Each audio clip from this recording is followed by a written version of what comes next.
Oh, hi there! Today I would like to talk about accents in the French language. Accents are the special symbols that you will see above or below the letters.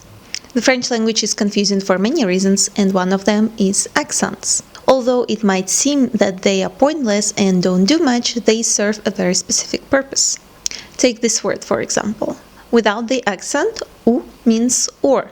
If you add the accent on top, you will get the word where. If you speak Spanish, you are familiar with this type of thing, but if you are from a different language group, it might seem difficult for you to determine where to put them and how to use them properly. Let's first go over the rules on how do we use these accents, and then we'll cover some tips on how to memorize them. Starting with this symbol, which is called cedilla.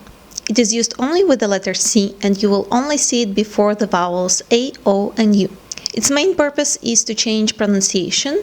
For example, you have the word la cuisine, where the letter C would be usually pronounced as K, cuisine. When you put this little hook under the letter C, you change the pronunciation of the letter to S. There are no specific rules to determine where do we actually put this symbol, but the good news is that it's only used with a handful of words and it's easy to memorize them. Some of the notable examples are français, garçon, déçu. The next symbol is called the acute accent or l'accent aigu. Its only purpose is to change the pronunciation of the letter. The letter E is usually pronounced as E in French, so that's why you say je, me, and te. There are of course exceptions, for example the word avec, but most of the time the letter E is pronounced as E. So the purpose of this letter is to change pronunciation to E. It's a very narrow sound, so you don't open your mouth wide. The notable example would be le bébé. So you would hear this narrow E sound, B, B. If you remove this accent, you would need to pronounce the word le, B, B, according to French rules, but we don't do that, so that's why we have this symbol. Some other examples include le café, étudier, école. And you will also see this accent at the end of verbs used in passé composé. For example, j'ai regardé, so the first E is pronounced as E, the second E is pronounced as E. Elle est aimé, il s'est passé. This is the grave accent or l'accent grave. It has two main purposes. When you put it above the letter E, it changes pronunciation. So we already have two variants of pronouncing the letter E. It's E and E. This one is a really wide sound. It's pronounced as E.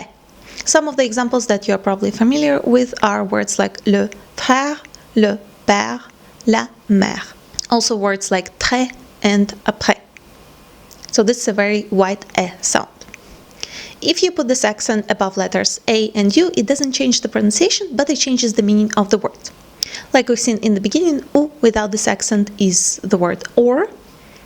Ou with this accent is the word where. The same with the letter A.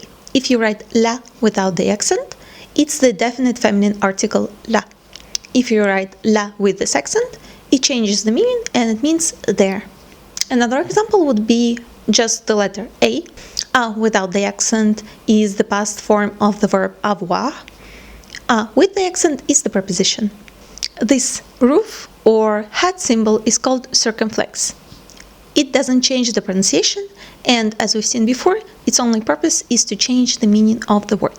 For example, we have the word sur, which is a preposition, and we have the same word sur with this hat symbol, and it already changes the meaning to sure, like an adjective. Another reason why do we use this accent is history. So we have the word, for example, la forêt. And before, like in English, there was a letter S there. Now it is removed, so we use this hat symbol to signalize that before there was this letter. And it makes it easier to remember these words because they are similar to English words. La forêt, the forest. L'hôpital, the hospital. And the last one, and the rarest of them all, is the trauma accent. You will only see it with a couple of words in French, so you don't have to worry about it that much. It serves to separate two sounds. For example, we have the word Noël, and with the sound we know that we pronounced it with two syllables, Noël.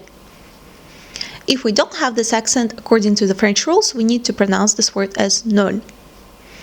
The same with, for example, the word naïf.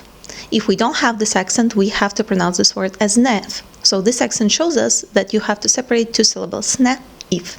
Now, how to actually remember to put these accents in your writing? It doesn't affect your speaking that much, unless we're talking about the acute accent and the grave accent with the letters E. One way is to memorize the pronunciation of the words. Like we've seen before, we have the word le bébé. You know that it's pronounced bébé, so that's why you put this acute symbol on top of letters E.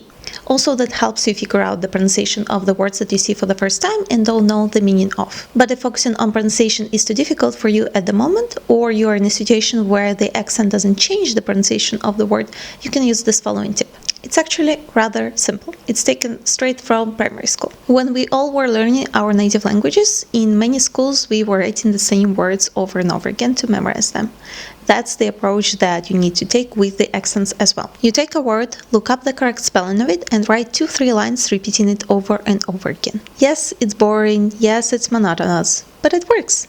And you need to do handwriting, not typing. Research has shown that handwriting activates the parts of our brain that are responsible for memory. It doesn't mean that you don't need to use keyboard at all, just use it for other purposes like writing an essay or writing a paper for school. If you need to memorize something, however, try to use your hands. This is also why I prefer buying a notebook when I'm studying a new language and write down all my notes there.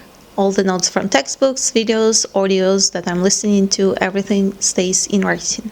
I still have my crazy person notebook from when I was preparing for my French exam. It has all the essays, all the grammar rules that were hard to memorize, and all the linking words that I might need.